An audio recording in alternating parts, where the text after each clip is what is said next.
Sean, $50,000 on the line. Ladies and gentlemen, are you ready to make some noise? The grand final of BlizzCon 2011 could not have had a better story. Everything comes down to one single game. If MVP wins, then he is the champion. If nestea wins, then he is the champ. Let's hop in to the final match of the BlizzCon Invitational. Now, I want the crowd to be as quiet as possible. I'm actually going to pull my headphones away. All right, good. You're being very quiet. In the top left corner, he was dominated in the winner's bracket final, but he came back in the first best of three to tie it up 1-1 and has now pushed it to a final game 3. If you would like him to win, give a cheer for the underdog in this series, IM's MVP!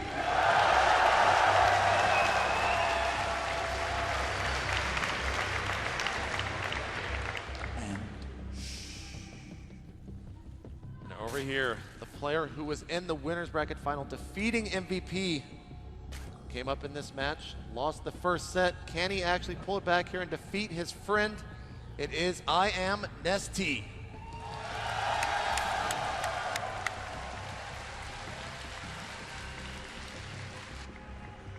Though almost everybody would go for that early expand, MVP no, even on Shakura's plateau. He wants to favor that double Hellion opening. nestea going for the early expand like clockwork will be getting that pool, that gas, that hatch up at the exact same time as he has optimized that opening as best he can. Now, Sean, I really want to get inside the head of these two players. You've been in this situation before, in these boots, in the grand final. What is going through your head right now? In nestea's position, I'm going to be feeling really nervous. After that first game, I'm thinking to myself, if I push it to a long game, I'm going to be in great shape. But then after that second game, I'm realizing, oh my gosh, my teammate could come attack me at any point in time, and he could even expand anywhere on the map at any point in time. MVP has the full gamut of possibilities in his mid game. If I'm nestea, I am praying I can get this match past 12 minutes. Now, what about MVP's point of view, Sean? If I'm in MVP's spot, I think that I'm starting to realize that I have a lot more momentum than I initially did. MVP went into this series after a really disheartening loss in the GSL finals, another disheartening loss in the winner's bracket finals, and he has pushed it all the way back to this final set. I think MVP can really dig deep and think to himself, I am capable of beating MVP in yet another best of 3. And here we go, Sean. The action is already heating up. We do see a bunker at the natural from MVP, putting some pressure here onto nestea. Whoa. Looks like nestea is getting caught a little bit off guard by this. This is the classic move that MVP is known for. This kind of bunker aggression. He wants to force more Zerglings, try to delay that spine crawler. He's just going to fall back, Sean. He will be opening up with the reactor Hellion here. So we do see the reactor and, of course, that factory. But look how many drones he actually just forced for nestea. He has a total of 6 out on the map right now. That is 3 possible drones that are no longer there.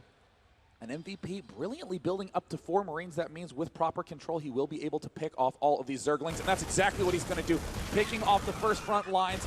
Great play by MVP, and now MVP is going to force yet more lings to be constructed for nestea. In a little bit of desperation, one spine crawler is planted, and we see that Hellion, double Hellion play is coming up right now. We see a total, wow, all the way up to 10 lings for these 4 Marines. That is 14 lings. Is that an overreaction, Sean? I almost feel like nestea kind of has to do that. He doesn't really have that much of an idea of what his opponent's doing. He's only just found this gas geyser. He has no information in the slightest, and when these Hellions pop out, they're going to be able to do some massive damage to these Zerglings. nestea's hoping to run along this south flank and catch everything off guard, and that would be his hope of getting that lead back early.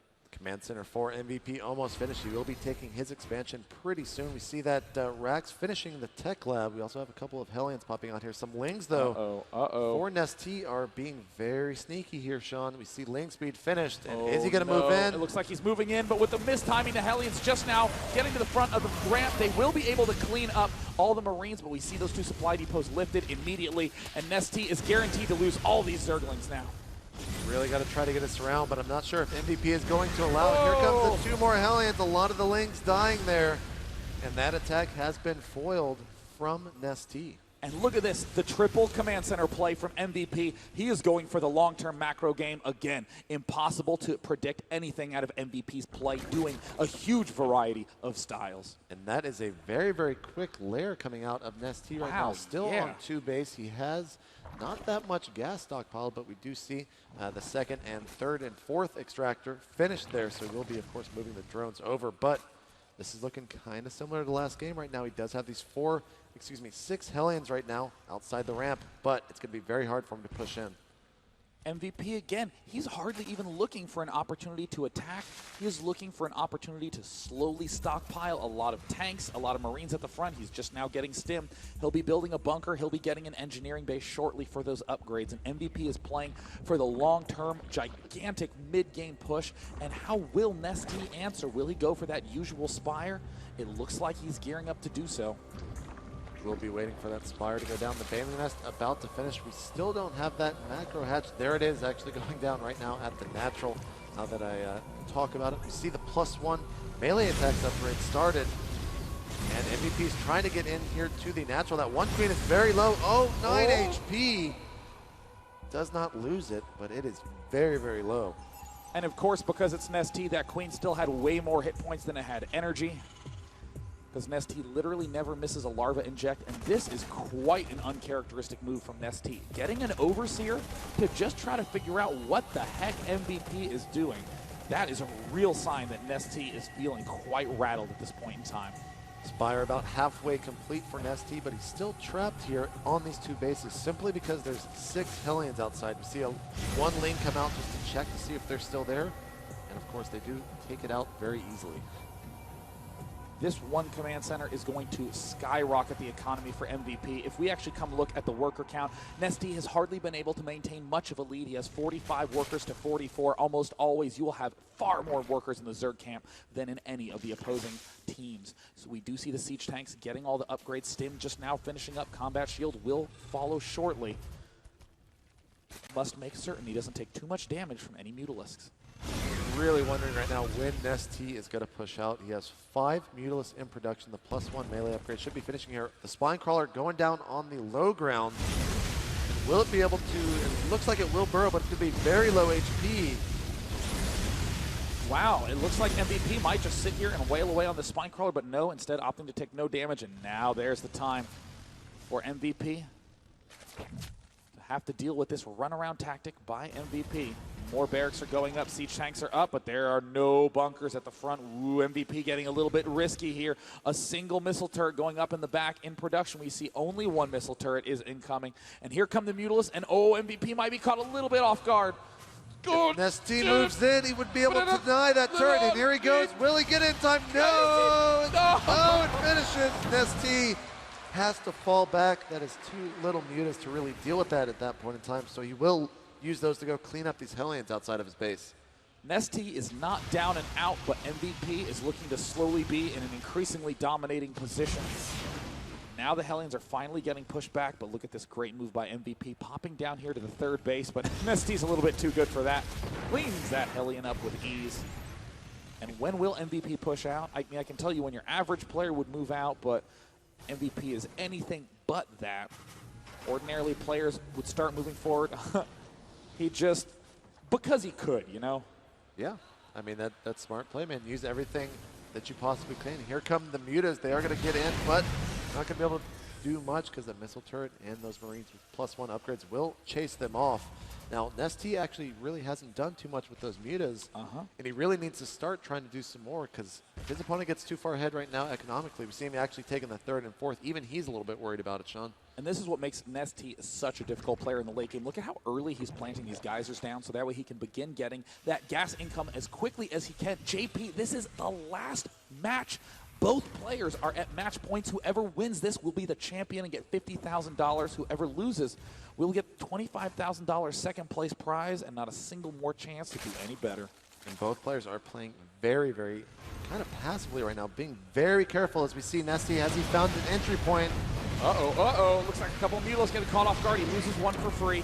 And we see MVP, per usual, taking virtually no damage from any harassment. Another factory about to finish up. There's another stim from MVP. we see the 2 engineering bays busily upgrading away. And these 4 Hellions are trying to find any opportunity they can to step into the fray. Thor's in production, Marines pouring out of all these barracks, but MVP has just, wow, has actually stopped his SCV production. A little bit of a misstep. Wants to really get that high up so when he takes his 3rd base, he can get it up and operational right away. nestea also skyrocketing with drones. 85 drones, wow. 87, making more drones.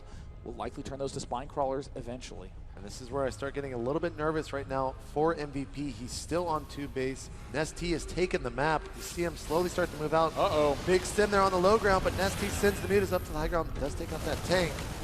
There's the Overseer trying to find anything he can to contaminate, but instead he splits into a bunch of icky gack and falls to the ground right where the orbital command's going to lay down.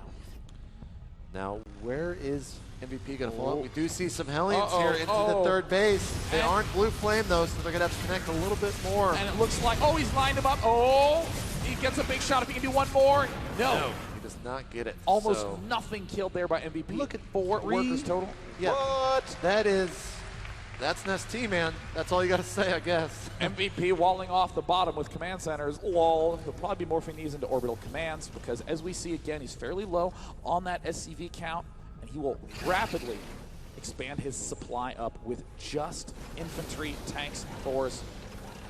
This is slowly going to become a defensive nightmare for MVP, JP. I mean, how can you possibly cover this much space when there's Mutalisk and Speed Zerglings running around everywhere? Yeah, this is kind of reminding me of Idra's play. This is something that he does almost every TVZ that he plays in, is this huge, huge focus on Mutalisk. And we see right now nestea is about to pop into the natural. He will be able to take out those turrets pretty easily.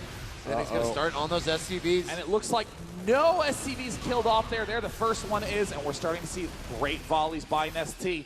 MVP looking to be in a lot of trouble coming up. Looks like we are seeing nestea's next move as he does have the pathogen gland started. He's going to pop in here, take out that reactor. A smart play because it does take so long to build. We also see that hive started as well. So, or you think we're going to be seeing Broodlords, or you think we're going to be seeing Ultralisk? I definitely think it will be the Brood Ward play. 100 drones on the field right now for nestea, and you know what's the best thing to do with drones is? He's just going to go ahead and build himself a lot of spine crawlers. Wow, actually, look at the mineral count right now for nestea. 2,800 minerals. Fun game right now. He can build whatever he wants, whenever he wants, Sean. Mules, who needs them, right? Let's just get 100 drones. It's no big deal. That's I'll the build Zerg some spine answer, crawlers here. I can put some spine crawlers down here, and yeah, let's go ahead and pepper those in the middle as well. See him still flying around with these mutas, now about to pop into the 4th base. And you know, there's not too many Marines here. He might be able to deny this entire base if he really stays there. There's a planetary fortress. This suddenly, he is racing against the clock, desperately trying to get up.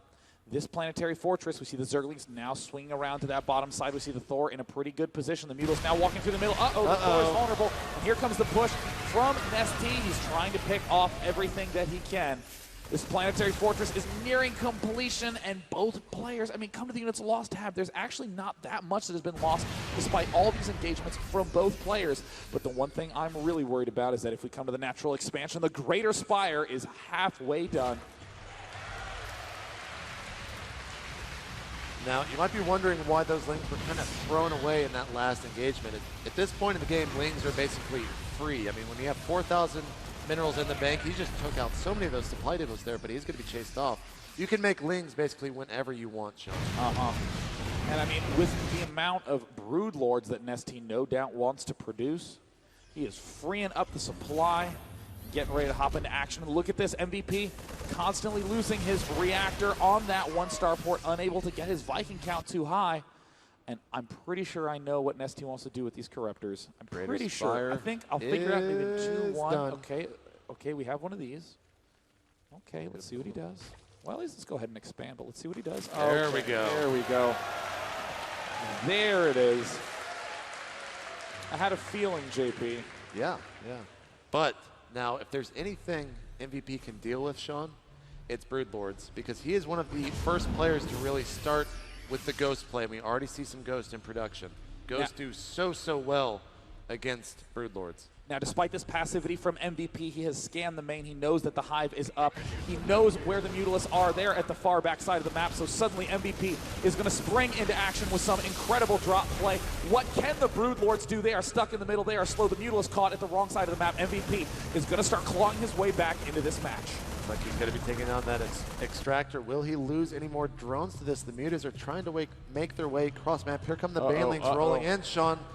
And it looks like the Banelings roll in. They are going to clean up this drop. A couple of Mutalisks are there, but at the wrong place again. All the Marine stims starting to deal massive damage. A fungal growth lands, and it does not quite manage to kill off those Marines. But here comes the big force from nestea. Sean, here are the Broodlords. Where are the Vikings? I know they were in production, but I'm not sure if it's going to have enough. He does have to lift that orbital as it gets to half health. Where are one Viking? Where are the other ones, reinforcements? There's no reinforcements here. Oh my God.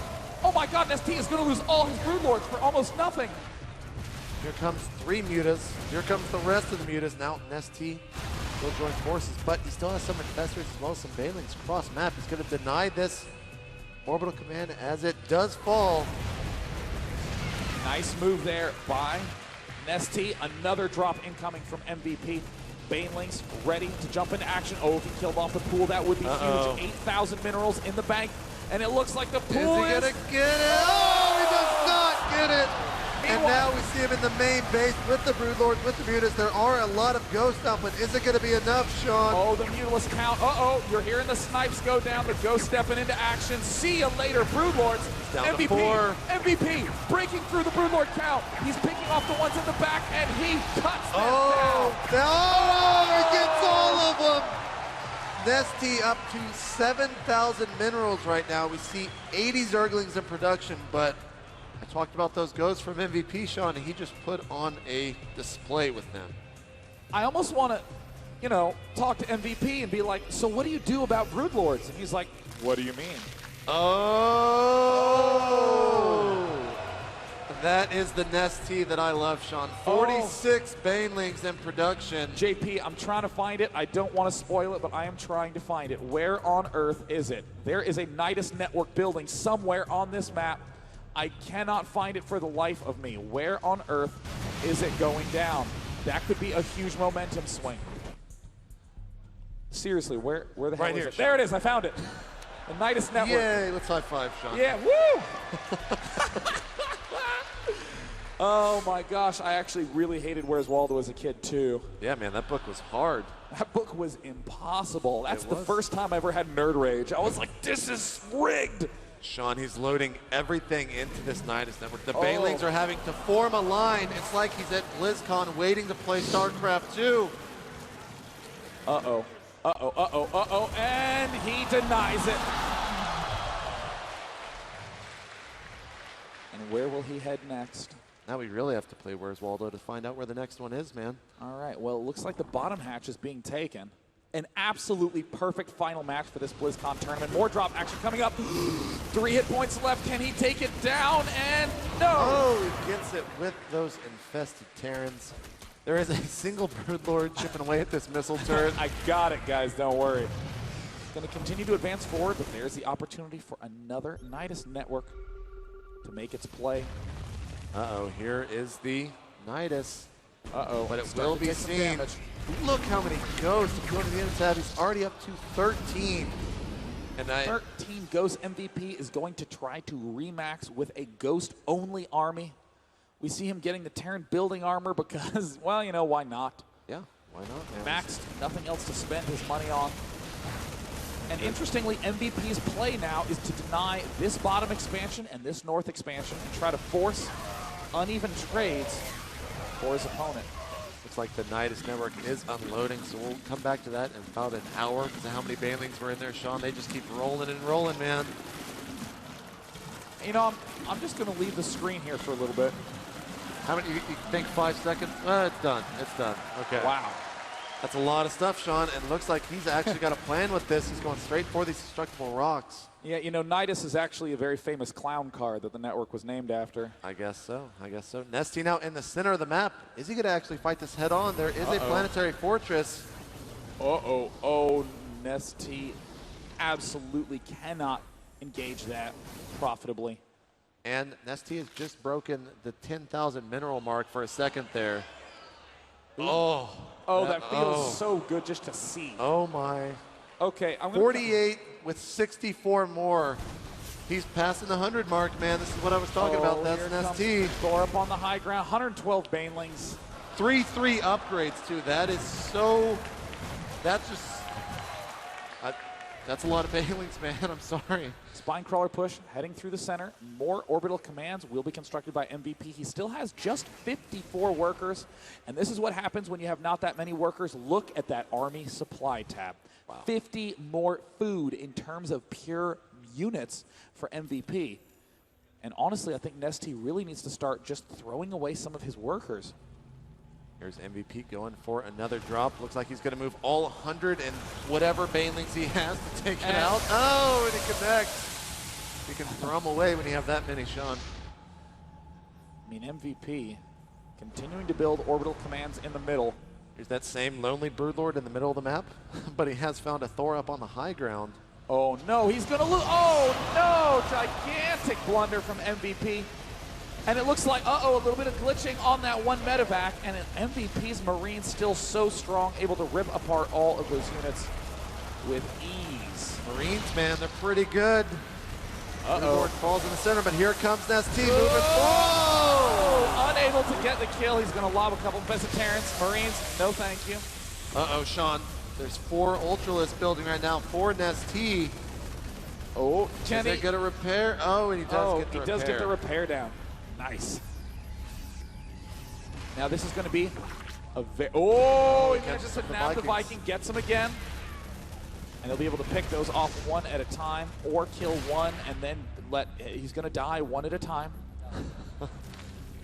5 Ultralists in production. Now all finishing and popping up. nestea's going to try to control these 2 expansions. I don't know how well he can do it with this nice positioning from MVP. Interestingly, MVP is slowly letting his Marines die and is replacing it with ghosts one at a time. We'll have to see if he can actually kill all those banelings with the snipes. That would be some pretty impressive stuff. I don't even know if that's humanly possible, but we're not dealing with humans here, Sean. These guys are actually demigods. Undeniably true, JP McDaniel. In the bottom corner, we see another drone transfer, another drop from MVP. MVP is just trying to do these little whittling plays. We call that whittling. nestea. And you know, it's hard to micro against this many banelings. Yeah, let's just get out of here. Yeah. How many banelings is he at right now? He's down currently to has 79 banelings. It looks like he lost about 40 in the course of just dealing with these drops. And yeah, you know what? I have the money. Come look at the resource tab with me. 13,000, 4,000. Jesus. That is, that's the most money I've ever seen in a pro-level match. Here comes another drop. Will he get it? Well, it looks like MVP actually forgot about it. And can he nab it again? And he... and he gets it. You know, part of me is expecting nestea to start trying to build wonders to end the game. I know, man. This is just kind of not really a stalemate, but nestea just playing so passive. There's another fungal. He catches all those dropships. Will he be able to pull up? No, he will not. When is nestea going to decide to move in? Oh, there's a nuke building. Oh, it's a nuclear missile. Gotta love those nukes, Sean. As he is doing his full trip to California, MVP doing his America impersonation, getting that nuclear missile. Getting ready to try to break through this spine crawler play here. Is nestea actually going? Well, maybe not. He just has so many ultras. We see another drop here in the main. It's going back for that spawning pool, Sean, and he gets it this time. Now, you know, I really think that what MVP is trying to do, or excuse me, nestea is trying to do, is to mine out everything on the map. And that way he can try to maybe pull back, but it looks like MVP's continual prodding has managed to make one of these vulnerable, and it looks like there's a big fungal growth. Can he possibly pick them out in time? And there's another fungal, and no, it is not enough. He does lose the hatchery. Now, nestea is just not really sure when he wants to attack. I mean, there's so many ghosts out there for MVP, and he's just relentless with these drops. Uh-oh, Sean, here comes the ghost. Oh. We might be seeing the nuke happening pretty soon. Oh, please. Please. Oh, my goodness. Uh-oh. Oh, here's the There's a nuke going down. Both players are thinking that the crowd's noises are for their own play, and now it looks like too many places at once, and he's waltzing right by. And the scan goes down. lose See a you lot, later, but expansion. there's a drop over in the main of MVP. An absolutely insane finish. He is unloading everything up under the high ground. MVP caught off guard, and look at the ghost count. 18 ghosts on the field right now. He's leaving a lot of them still loaded up, but suddenly 0 mining expansions for nestea, but he still has absolutely ridiculous amounts of money. And there's the forces. There he goes. He's going to drop. He's trying to snipe the Broodlords. He destroys that pack. Oh, he's sniping the Overlord, Sean. I don't believe it. An incredible final match, and he manages to clean it up. And supply block for nestea. He is unable to remake the forces that he needs. More snipes, the Ultralisk, absolutely meaningless in the face of that many ghosts. Snipe is pretty good. He's still supply cap. Still has a lot of banelings up here in these Overlords, but the more Overlords that he loses, the further and further he's going to be down. There's a big Overlord pop. Uh-oh. The dropping continues from MVP, cleaning up every single base on the map. nestea's income is in ruins. The Nidus network will end up falling. And if MVP actually comes back and takes this, which right now it's looking like he will, I mean, I'm not sure if nestea can even produce that much stuff, as we see 3 nukes in production for MVP. This is just looking really good right now for the Terran player MVP. MVP being slow and methodical, dropping, gently prodding, but do not forget about that resource count. 10,000, 6,000, an insane amount of money. 11 corruptors on the field right now, 5 more incoming.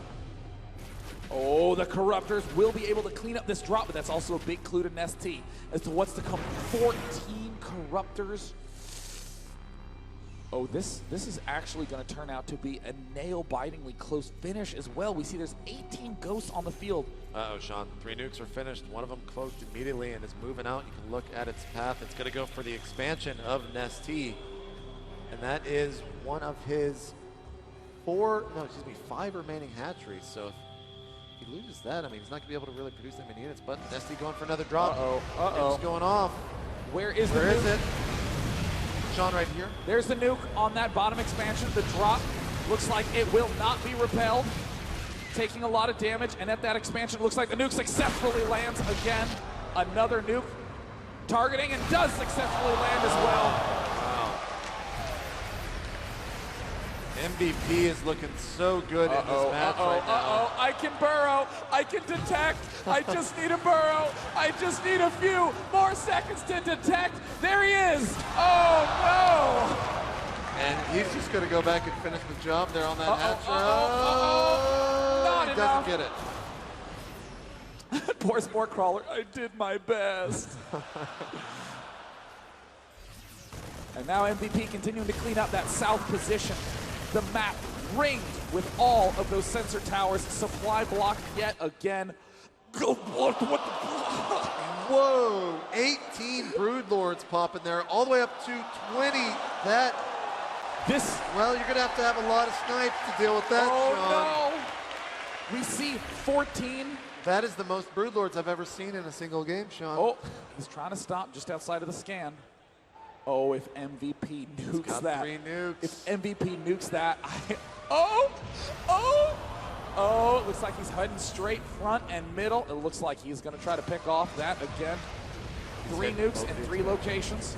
The spine crawlers will not be able to unburrow in time. MVP, see you later. It looks like at the bottom expansion, it will fall as well. MVP relentless with these nukes, and he does not get it in time. Well, I think it's time to move forward with these Broodlords, Sean. Let's get a quick count. That is 27 Broodlords here for nestea. How many Vikings do we have on the map? We have 14 Vikings and 18 ghosts. I do not know if there's any way that MVP can even kill off this army quickly enough. nestea still has so much money rallied. And there, nestea now sees the front line of MVP. MVP now knows what he is up against. Here we go, Sean. The unit count is ridiculous, and I think nestea's realizing he may have overproduced massive amounts of cloak. Now stepping forward, we see the infestor starting to work forward. Snipes galore. There's the snipe. MVP! Broodlords continue absolutely everything to food counts. Sniping every single Broodlord. Oh my Has goodness! MVP done it, Sean? MVP crushed in the winner's bracket finals, now has just forced a 41-minute game with nukes, snipes, and GG! MVP wins! BlizzCon 2011! MVP! I don't believe it! Coming back from the loser's bracket, Sean. With a stunning finish, nukes, ghosts, your champion, ladies and gentlemen, IM's MVP. He has won BlizzCon 2011. The crowd is going nuts.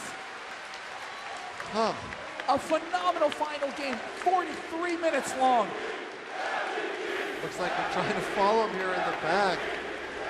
What an insane match, Sean. I cannot believe there could not be a more perfect finals, JP. MVP coming from the lower bracket, MVP having been defeated in the GSL finals the night before, being one game away from elimination through the entire last set, and pulling the most incredible TVZ win I have seen. I'm speechless, man. That was just an insane finish there. I mean, all those Broodlords basically sacrificed to the Ghost, and MVP's won BlizzCon, man. 27 Broodlords. Nothing left for MVP to do but celebrate. And what a stunning way to end the tournament. 18 Ghosts, 14 Vikings versus 27 Broodlords. Every single nuke MVP planted hit. All those little drops slowly making weakness in nestea's front. And nestea, when he had that 15,000 mineral count, that 6,000 Vespin gas count, I thought that there was no way he could possibly be broke by game's end. Yeah, and I mean, we talked about how strong those Ghosts are earlier and how well MVP can use them, and he did just that, Sean. He just destroyed there in that last game, using nukes all over the place. I mean, that was MVP, I think, at his best, to be honest. Some of the most solid TVZ performance we have seen yet. Let's go ahead and take a look at MVP's path through the tournament here at BlizzCon 2011. It began just yesterday, JP, but we have seen so many insane matches. I mean, MVP didn't get the chance to pop up on stage as much. We saw so many good players throughout. nestea up in the top, demolishing Braddock, Chef, and Naniwa. 3 players of 3 different races to get to that winner's bracket final. And in the other portion of the upper bracket, we will find MVP, and we'll also see his path. See right here, he started off with Moonglade, went on to defeat Tudming, then took out Select. That is, of course, where he met nestea in the winner bracket finals, where he lost.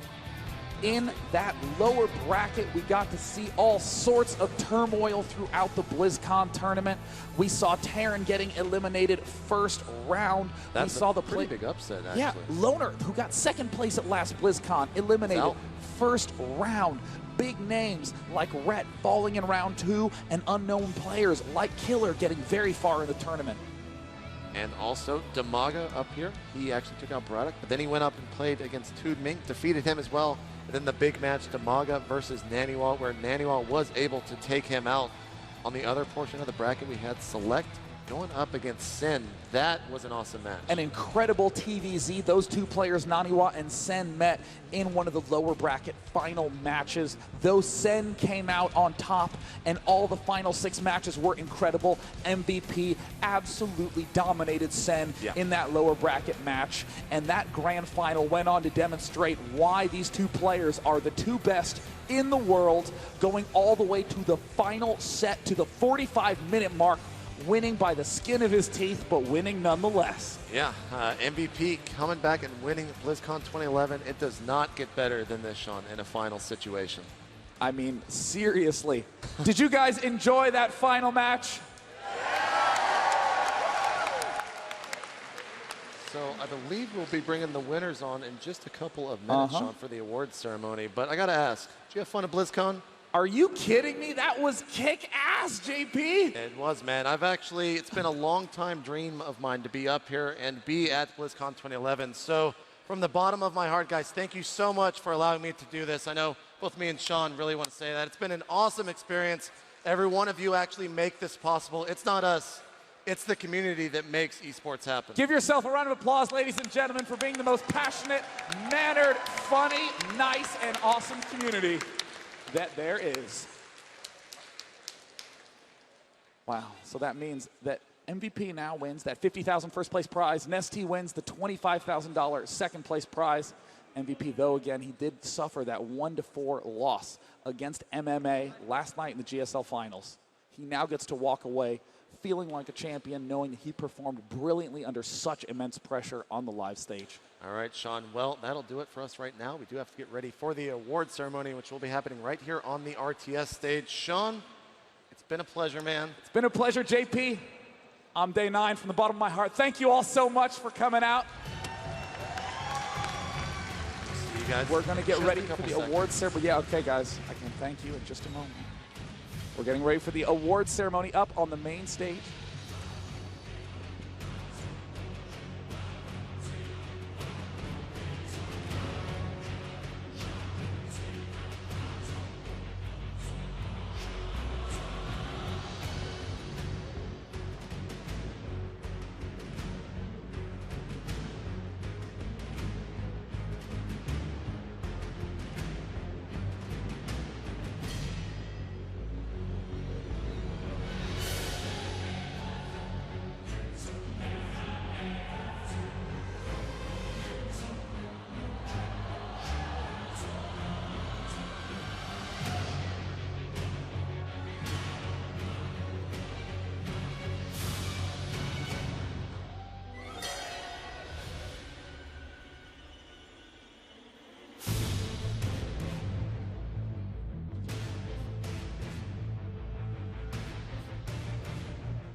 Ladies and gentlemen, it has been an incredible 2 days here at the Starcraft II RTS stage.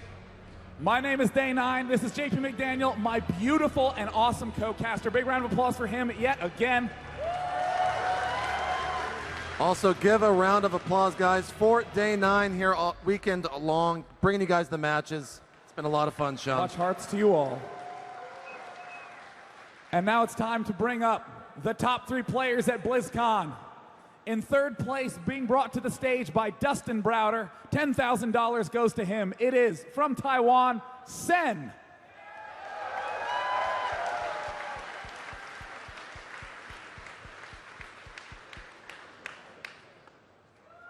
Sen played a series of absolutely brilliant Zerg vs. Zergs to get here. Congratulations, Sen.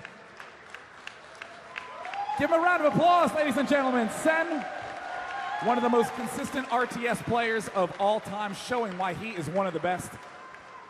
In second place, coming to the stage, being escorted by David Kim, it is IM's nestea.